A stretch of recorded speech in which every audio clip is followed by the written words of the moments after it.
Vamos a darle la bienvenida primero, antes de contarle de qué estoy hablando, a Victoria Basualdo, investigadora del CONICET con un currículum tan extenso que perderíamos muchísimo tiempo en contarlo, pero realmente investigadora en Flaxo, una de las mujeres protagonistas de un trabajo para mí fundamental, que ya tiene 10 años, se cumplen ahora 10 años, que es la relación responsabilidad empresarial, responsabilidad, empecemos por el título además, empresarial en delitos de lesa humanidad, represión a trabajadores durante el terrorismo de Estado.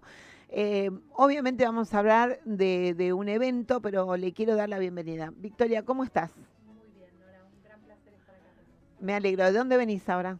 Vengo del Congreso, donde había una audiencia por la causa Sindar Villazo, una Ah, audiencia convocada junto con los familiares, con organizaciones sindicales, con organismos de derechos humanos, con sobrevivientes, muy impresionante, por este fallo nefasto que se dio a conocer hace un par de semanas, con que 17 absoluciones en el 17 caso absoluciones. nada más y nada menos que de la empresa Sindar y del proceso de la lucha histórica del Villazo en Villa Constitución. Recordemos a nuestra gente que Asindar estaba estrechamente ligada a Martínez de Oz. Por supuesto. Y Asindar fue el primer campo experimental, el campo de concentración experimental piloto, el primer acercamiento empresarial a ser un lugar de experimentación, de represión y contención de los trabajadores dentro de la planta. Sí, es un caso muy emblemático de lucha obrera, ¿no? La Marrón es una de las listas más emblemáticas combativas de los años 70. Logran ganar las elecciones en noviembre del año 74, la seccional en Villa Constitución. Tienen 3 meses donde introducen un montón de cambios, pero además una dinámica asamblearia, una organización desde abajo. Y en marzo de 1975, un año antes del golpe de Estado, los acusan de ser el epicentro de un complot subversivo a lo largo de todo el cordón industrial y se desata sobre la ciudad de Villa Constitución un operativo de fuerzas conjuntas tremendo, impresionante, sin realmente inédito para la época, persiguiendo a los trabajadores, ¿no? Y a sus organizaciones. Un operativo y una metodología de represión que tiene que ver también con estar prohijada en la ley de septiembre del 74, que era la ley 20.840 de penalidad a las actividades sindicales. Total, se hablaba de guerrilla fabril, ¿no? Esa era la conceptualización, es decir, todo aquello que implicaba una lucha sindical era tomado como una actividad guerrillera y por lo tanto era perseguida como terrorismo. Y eso, bueno, no solo fue llevado adelante por este operativo conjunto de distintas fuerzas, por todos los medios, por el aire, por el mar, por la tierra, sino que además contó con una participación muy importante de la empresa Sindar, donde funcionó un centro clandestino de detención en el albergue de solteros. Bueno, todo esto es lo que los jueces dicen que no ocurrió. Que no pasó. Hay una mirada desde el punto de vista de lo sociológico, aunque de lo psicológico, que tiene que ver con que todas estas cosas pasaban, no fue como los campos de concentración en dictadura.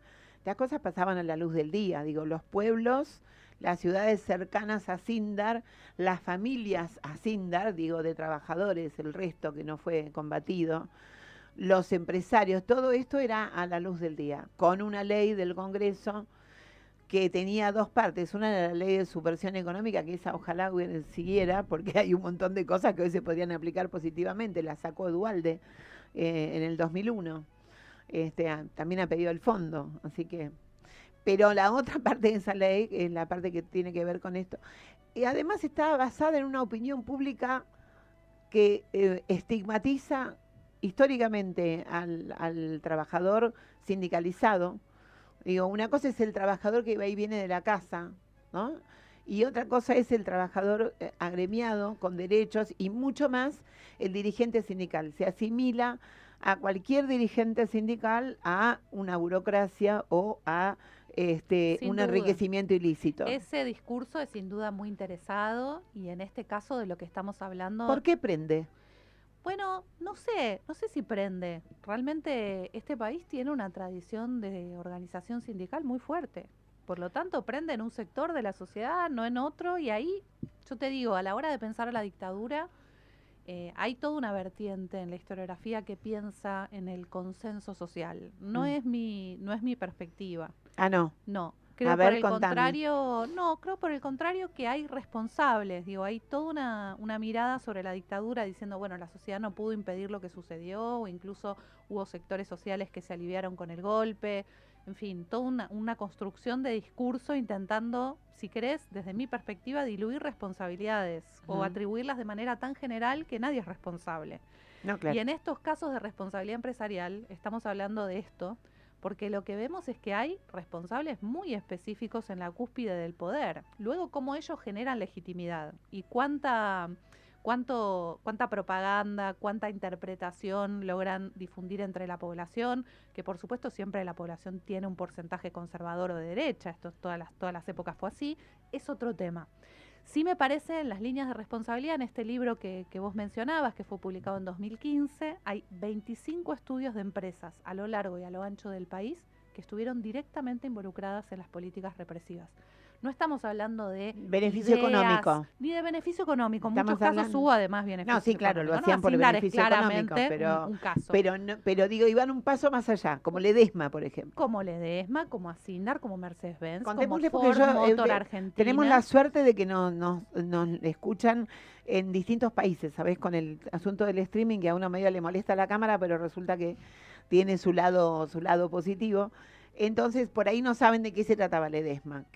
No, Ledesma es un ingenio azucarero en la provincia de Jujuy, pero bueno, no fue el único ingenio. Los ingenios fueron piezas muy importantes de las políticas represivas. En el caso de Ingenio Ledesma Jujuy, su titular, el presidente de la empresa era Carlos Pedro Blaquier, una figura muy importante en el norte y una figura muy importante en todo el empresariado a nivel nacional. En su departamento se tejieron algunas de las tratativas y vínculos que terminaron en el golpe del 24 de marzo de 1976. Otros ingenios azucareros como el Ingenio Concepción o La Fronterita en la provincia de Tucumán. Ingenio La Fronterita estamos esperando que se pase a juicio oral. Hubo una audiencia preliminar hace muy poco, ¿no? Entonces, todos estos casos de los que estamos hablando tienen una responsabilidad directa de sectores empresariales.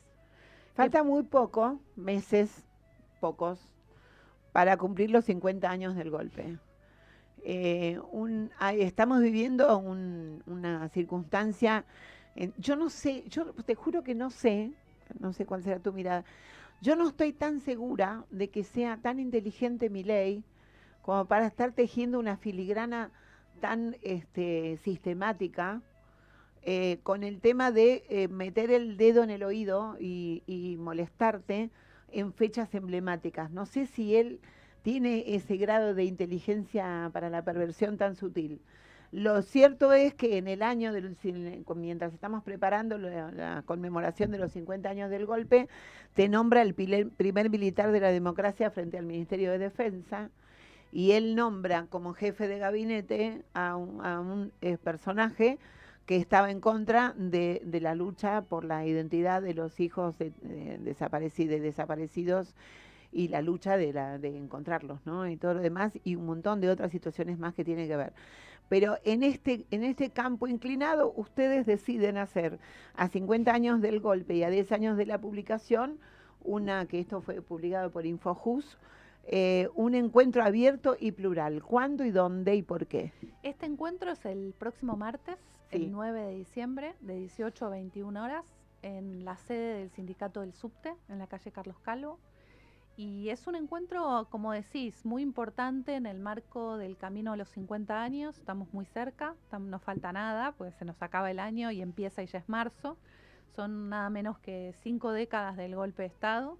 Y es también esta década de la publicación que mencionabas muy bien, que fue hecha por la Secretaría de Derechos Humanos, por el Programa Verdad y Justicia, por un equipo de Flaxo y del CELS. Fue un esfuerzo muy grande de estas 4 instituciones.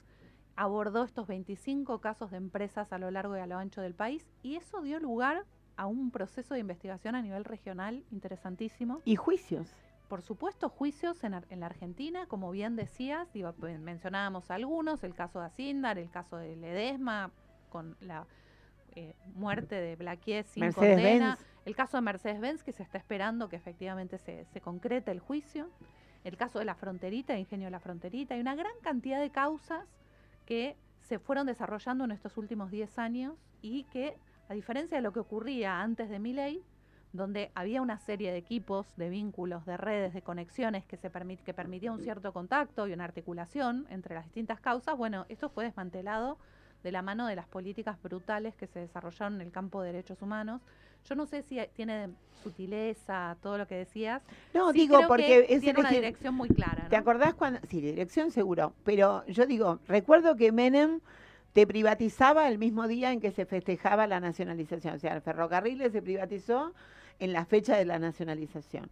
Y acá se está dando esto, cada vez que hay una coincidencia, digo, no... y hay una publicación de materiales históricamente muy endebles, extremadamente cuestionables, con una narrativa muy burda en cada una de las efemérides, ¿no? Entonces, sí, efectivamente, yo creo que hay combate por la historia, digamos. Sí, esto es hay un poco un a lo combate, que te sí. referías. Hay un pero combate por no la se lo historia. asignaba a su cabeza, esto es lo que quería decir. Se lo asignó más a todo ese sector, digo, que está completa, que así como nosotros estamos convencidos de una parte de la historia, ellos están convencidos y militando la otra parte de la historia y están llevando adelante lo que además también se apropiaron, que era el nombre de batalla cultural. Totalmente, y en ese marco reunirse, que es algo que está costando mucho, creo que en todos los ámbitos. Sí. La cuestión presencial pasó a ser extraordinaria, digamos, y hay una carrera por la supervivencia que hace que el poder encontrarse y pensar colectivamente sea cada día más difícil. Sí. Este encuentro tiene ese objetivo, hacer un repaso sobre las principales causas de responsabilidad empresarial y darle lugar a esto otro que te estaba diciendo. Por un lado tenés la línea de judicialización, que vos jerarquizabas, que es muy importante. Este informe en 2015 fue entregado al Ministerio Público Fiscal, fue distribuido a todas las causas. Muchos de los casos que nosotros investigamos están siendo judicializados. Pero además se dio una construcción regional muy importante. Hubo informe de responsabilidad empresarial en Brasil, donde se analizaron 13 casos de empresas, incluyendo Petrobras, incluyendo Aracruz. ¿Esto es en el marco de Plan Cóndor o en esos países su problema igual al nuestro?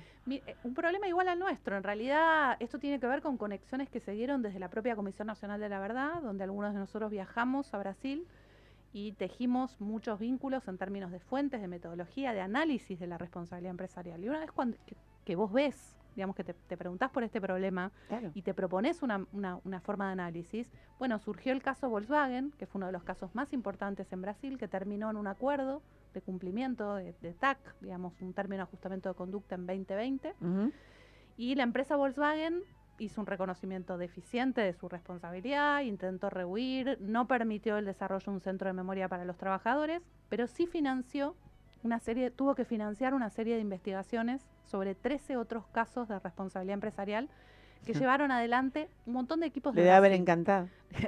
Sí, no debe haber sido lo favorito, pero sucedió. Y esto, bueno, cambió muchísimo la mirada sobre la dictadura, y no solo eso, sino que permitió muy recientemente, hace un mes, la condena de Volkswagen en el ámbito civil y laboral por trabajo esclavo durante la dictadura, cuando en Brasil no pudo haber condenas a los responsables de las Fuerzas Armadas de lo sucedido en dictadura. Entonces, paradójicamente fue el eje de responsabilidad empresarial lo que permitió empezar a avanzar en un proceso que parecía totalmente bloqueado.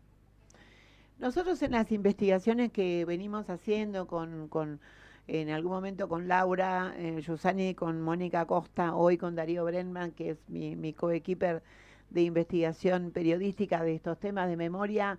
En este caso estamos trabajando en clase obrera. Lo que notamos cuando empezamos a leer materiales y a tratar de circunscribir el eje de la investigación, era que si bien el 65-70% de los desaparecidos pertenecían a la clase obrera, no es el mismo número de denuncias y mucho menos el índice de fama o de popularidad de estos trabajadores. Digo, yo no recuerdo en toda mi carrera, son 40 años de periodista, no recuerdo, 40 y pico, no recuerdo muchos testimonios de madres de obreros o de familias obreras. Y cuando en Tucumán justamente hicimos una investigación que tenía que ver con lo que pasaba en el infiernillo, los cuerpos que decían que se tiraban ahí y demás, recuerdo una mujer que contaba que en la parte trasera, un taxista, que en la parte trasera de su casa se quemaban los cuerpos hasta que un día el padre salió con una carabina a echar a los militares que le iban a quemar ahí, y el resultado fue que el padre también desapareció. Le pregunto, ¿qué pasó? ¿Lo denunciaste? ¿Dónde está? Y dijo, no, esas son cosas que nos pasan a nosotros, a los peronistas y a los trabajadores. En este caso, él era peronista. Vos que has investigado esto desde otro lugar, ¿también notás que en las fábricas es mucho menor la denuncia de base? Sin duda la dictadura tuvo un sesgo de clase muy importante, así como lo tuvo de género, así como lo tuvo de etnicidad, de raza. Digamos, hubo un objetivo de persecución de pueblos originarios reivindicando la memoria de la conquista del desierto. Todo eso ocurrió, pero también en los procesos de memoria, verdad y justicia hubo dimensiones en todos estos sentidos, ¿no? De clase, de género, de raza.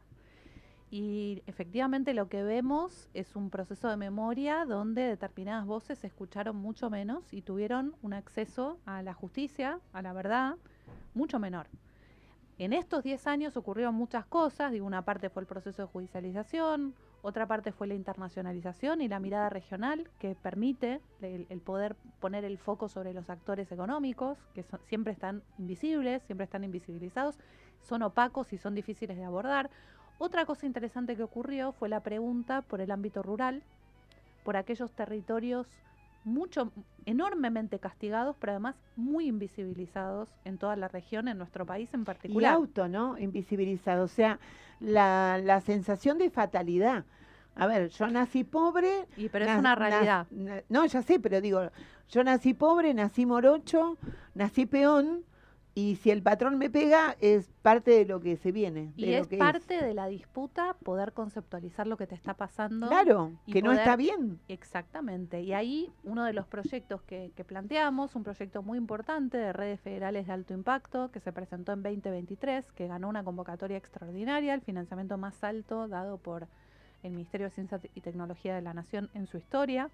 Un proyecto de 4 años, tenía como objetivo justamente analizar el impacto de las políticas represivas económicas y laborales en el NOA y en el NEA, sobre todo en actividades agroindustriales, en este campo profundo donde nunca se unieron la realidad de las fábricas con la de las ligas agrarias, cuando en realidad hay que mirarlas en conjunto. Claramente. Los procesos de organización campesina, los procesos de organización rural, los avances de estas empresas sobre los territorios y sobre las comunidades originarias también. Este era el proyecto que habíamos planteado, del cual pudimos hacer un año, que fue maravilloso, con un equipo en Misiones y con otro equipo en Tucumán, además de 2 equipos de Buenos Aires, una red federal, y nos suspendieron el financiamiento. Claro. Vos sabés que vos dijiste ligas agrarias y yo ahí tenés otra paradoja más. Cuando vos hablás en determinados círculos, te digo, en los círculos de memoria, no te estoy hablando de que yo esto me ponga a conversar con mis compañeras del liceo, que tenemos variapinta, nos une la historia, pero no necesariamente la ideología. Digo del liceo como digo de cualquier otro lugar de pertenencia. Sino en los círculos de memoria. Vos hablás de las ligas agrarias y primero, o no saben ideológicamente, digamos, el encuadre, pero si no, lo primero que surge son los chicos de Buenos Aires, y esto es real, por otra parte es cierto, pero muchos chicos de colegios importantes de acá de Buenos Aires que tenían como el tema de que una escuelita y una cosa así tenías que ir a trabajar, era como casi como una parte de la pedagogía. O por ejemplo, los más famosos pertenecientes a las ligas agrarias son los del Liceo Francés, son Domergue y demás.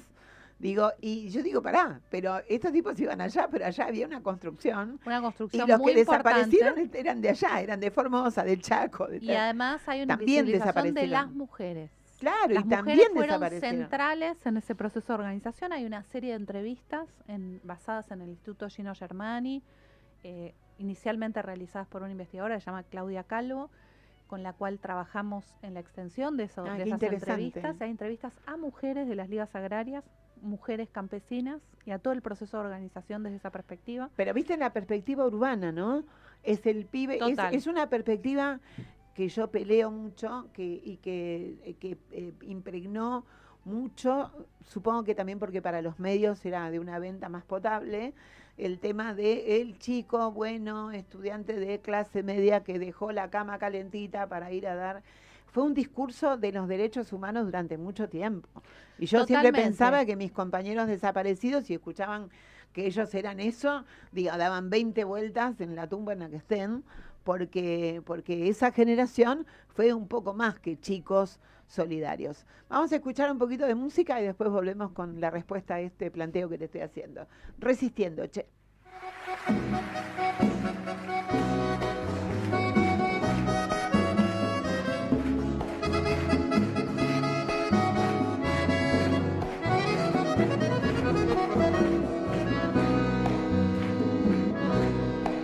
Mientras escribo no sé qué me dice, que aunque parece que ya no hay razón, aún podremos con lo que sucede, porque no pueden con nuestra canción. En la subasta se llevaron todo, enajenando nuestro corazón. Se repartieron hasta lo imposible, pero no pueden con nuestra canción.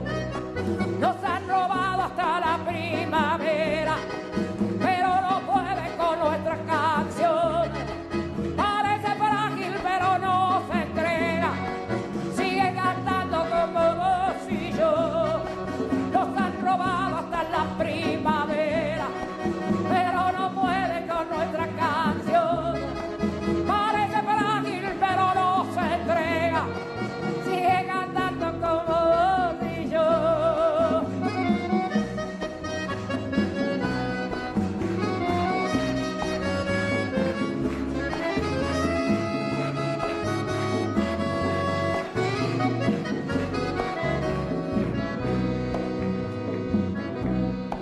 Ella resiste porque la memoria, ella resiste como vos y yo. Ella desnuda nuestras alegrías, nos hace libres desde el corazón. Se vuelve viento para no callarse, se vuelve grito cuando dice no, se vuelve mansa para nuestros hijos, es voz de aquellos que no tienen voz. Nos han robado hasta la primavera, pero no pueden con nuestra canción. Parece frágil, pero no se entrega, sigue cantando como vos y yo. Nos han robado hasta la primavera, pero no pueden con nuestra canción. Parece frágil, pero no se entrega, sigue cantando como vos y yo.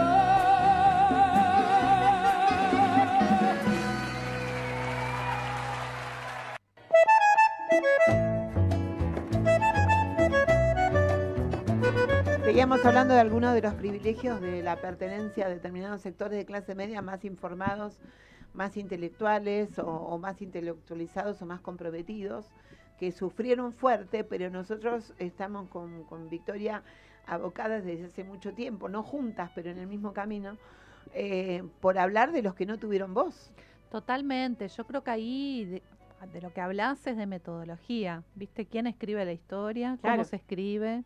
¿En qué lugar se escribe? Claro. ¿Qué es considerado saber y qué no? Yo creo que en ese punto... ¿Y qué es lo que impacta más? Yo insisto con el tema del impacto. Una chica, Mariana Erice, por ejemplo, una desaparecida linda, que fue tapa de la revista Gente, que era modelo y que un día decidió entrar a la guerrilla, no sé qué sé yo, y cuántas cosas más, desaparecida, tiene como un impacto. Está bien, joven, pero bella, eso también depende de lo que haces. Así fue como la TV pública, como Canal Encuentro, lograron modificar la imagen, Sí. dando voz a distintos sí. lugares del país. Y eso también es muy atractivo, ¿no? Porque Claro. efectivamente cuando escuchás tu acento, cuando escuchás tu realidad, cuando ves tu cara, y no ves siempre las mismas caras y Claro. los mismos cuerpos hegemónicos y el mismo perfil, sino que ves lo que es, Claro. que es una diversidad enorme este país. Bueno, yo creo que, digamos, en ese punto yo soy historiadora, trabajamos en equipos interdisciplinarios desde el comienzo, digamos, en todo este trayecto de investigaciones sobre responsabilidad empresarial y sobre dictadura. El trabajo es interdisciplinario, con abogados, con economistas.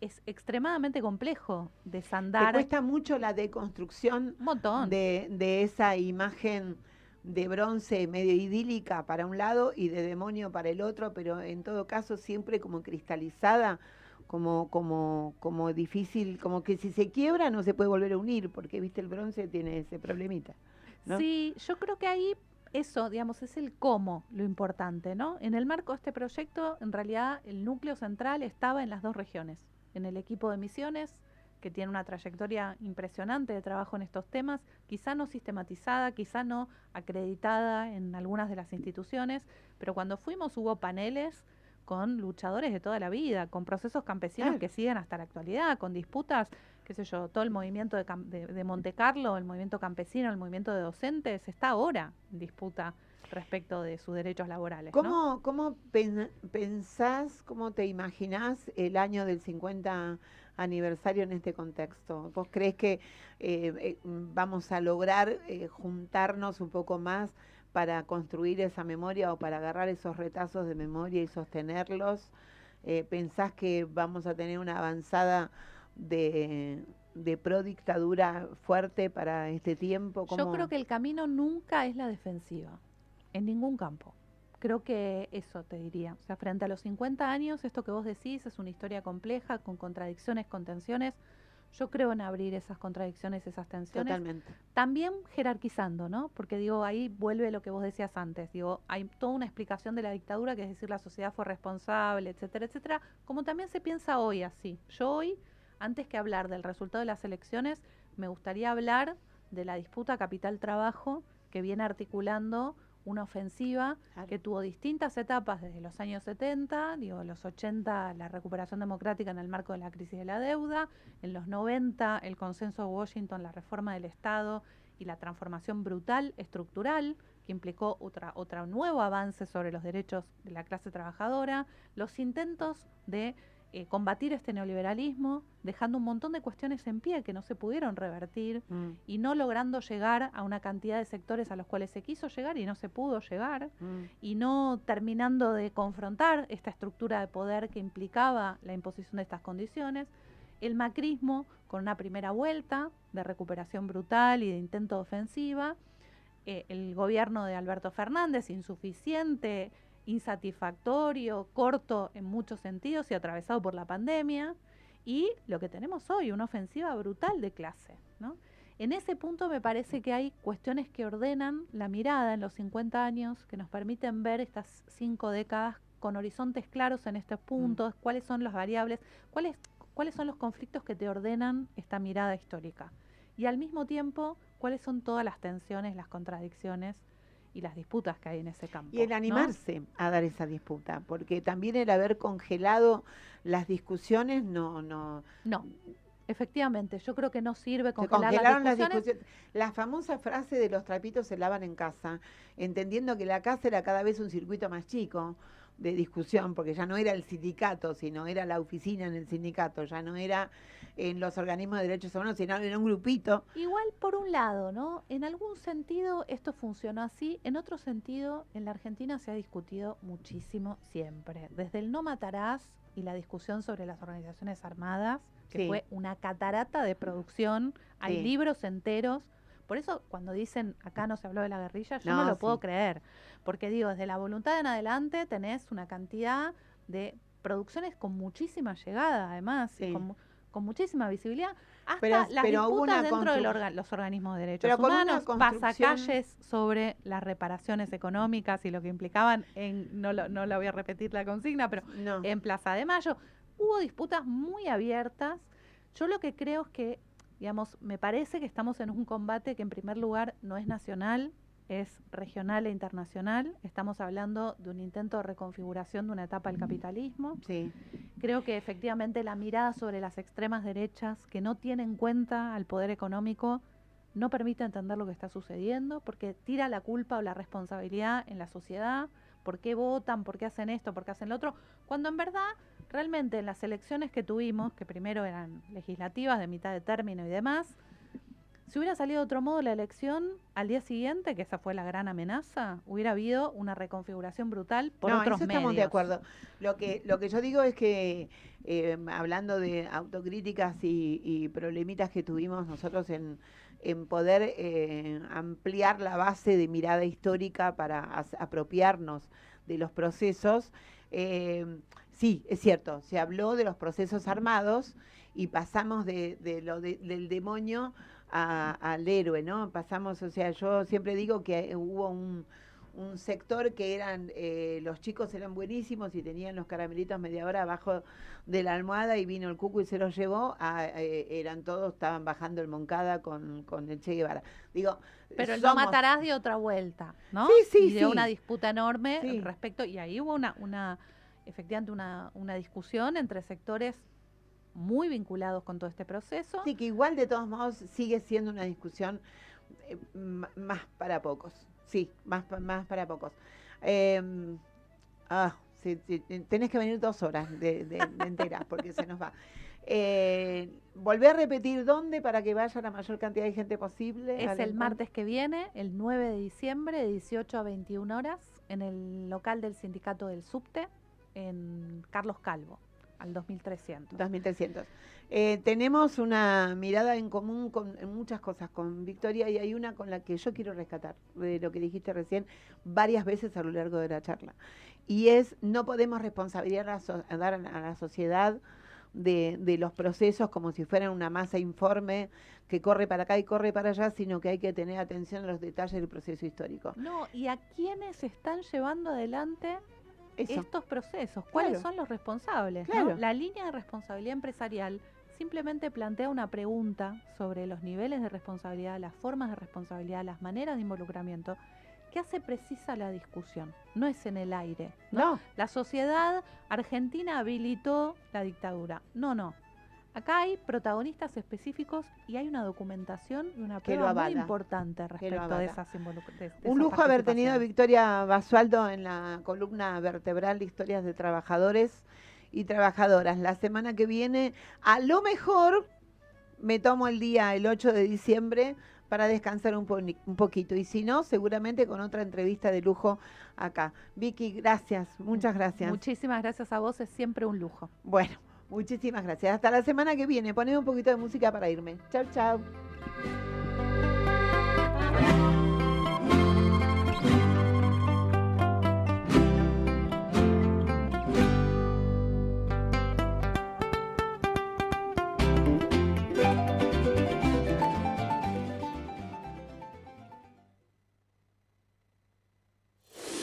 Desde www.larz.com.ar, con estudios ubicados en Callao 194 de la Ciudad Autónoma de Buenos Aires, transmite La RZ, una radio del Grupo Sónica.